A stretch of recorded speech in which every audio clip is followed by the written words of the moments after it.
Imagine a life full of obstacles. Maybe it is that your life is already full of obstacles, but I'm talking obstacles that are so difficult that they can't be accomplished by one person alone. This is the life of Taylor Edwards.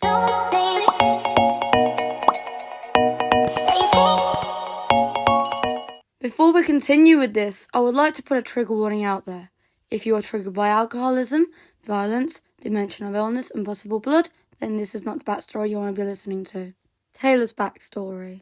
Taylor was born to two people, a loving mother and a not-so-loving father. Unfortunately, when Taylor was only 3 years old, her mother passed away from a rare illness that had not been found out until after her death. This left Taylor with only a father to guide her through her childhood and adolescence. However, after her mother's death, her father's existing alcoholism just got worse and worse. This caused him to become violent with Taylor. Years passed after her mother had passed away, and Taylor was starting to get used to the violence that she was still receiving from her father, though she had came up with a way of dealing with the stress: walking. Every night at around 7 p.m. she would go for a walk.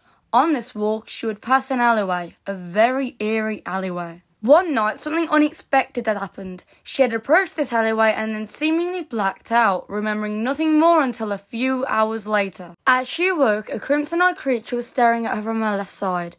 It turned out that this creature was a vampire. Vampires weren't a species that Taylor had believed in as a child, and so this whole situation was very disturbing to her. She soon found out that this vampire had bit her and turned her into one of its own. The vampire introduced herself as Ashley. Even though Taylor had been angry at Ashley, she soon realised that this vampire had actually saved her life. She had seen her walking past the alleyway crying so many times that she had decided to do what she had thought was helping. Soon, Ashley was forgiven by Taylor, and the two formed a strong bond, a sisterly bond. They are now known as sisters, even though it's not by blood.